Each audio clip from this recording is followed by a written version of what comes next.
In the kingdom of Nkuruma, the earth cracked beneath the weight of 7 relentless years of drought. Rivers once teeming with life had become stretches of desolate dust, and the fields where crops once thrived lay barren under the unyielding sun. The villagers, weary and desperate, turned their prayers toward the heavens, begging the gods for mercy. But their cries seemed to vanish into the scorching wind. Then, one fateful day, salvation appeared, or so it seemed. A man dressed in shimmering gold robes arrived in the village square, his presence impossible to ignore. His name was Azibo, and he declared himself a prophet sent by the gods to end their suffering. His voice was rich and commanding, his gestures theatrical, and his piercing amber eyes seemed to hold unearthly power. "The gods have heard your cries," he proclaimed to the gathered crowd, "and I am their chosen servant to bring you rain."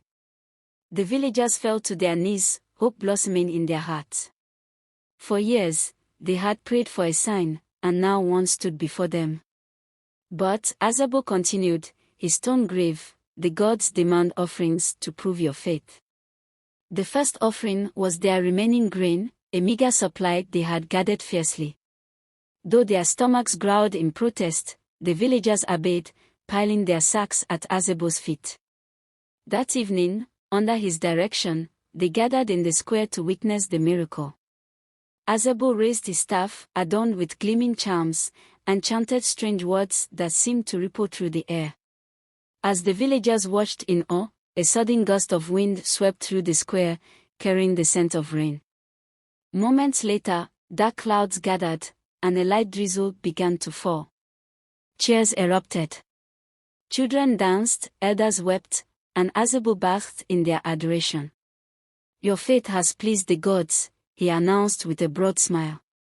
But behind his glowing amber eyes was a flicker of cunning. In the days that followed, Azibo's demands grew.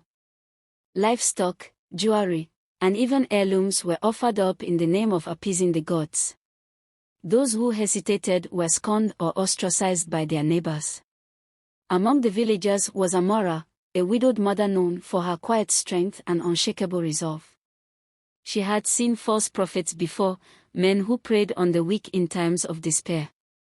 Her daughter, Nia, a bright-eyed child with an insatiable curiosity, questioned her one evening as they watched the villagers bring more treasures to Azibo. "Mama, why do the gods need so much from us?"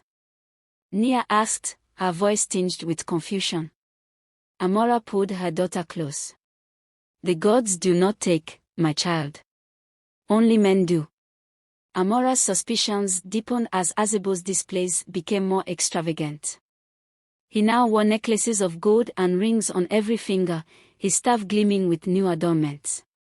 One evening, during a grand ceremony, Azibo stumbled over his incantation. The promised rain that night was nothing more than a faint mist. Whispers began to spread among the crowd. Sensing the villagers' growing doubts, Amara seized the moment. "Prophet," she called out, her voice cutting through the murmurs, "if you are truly sent by the gods, why do they take so much and give so little?" The crowd fell silent. Azibo's smile faltered for a moment before he regained his composure. "The gods test your faith," he replied smoothly, but his words rang hollow. Determined to uncover the truth, Amara followed Azibo one night as he retreated to his tent on the outskirts of the village.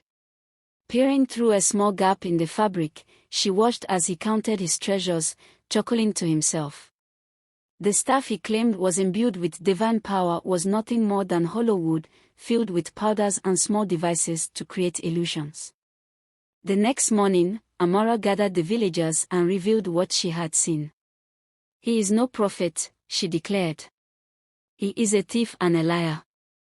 Azibo's face turned ashen as the villagers turned to him, their eyes filled with anger and betrayal. He tried to flee, but the crowd blocked his path. The elders, grim-faced, ordered him to be taken to the dried-up riverbed. "You claim to control the rains," one elder said. "Let the gods decide your fate." Azibo was left alone in the desolate riverbed, stripped of his riches and his illusions. His cries for mercy echoed into the empty sky, but no one came to his aid.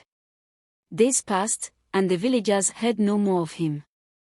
Then, a storm rolled in, fierce and cleansing. The rain poured down, soaking the earth, filling the rivers, and reviving the fields. The villagers rejoiced, taking it as a sign that the gods had reclaimed what was theirs.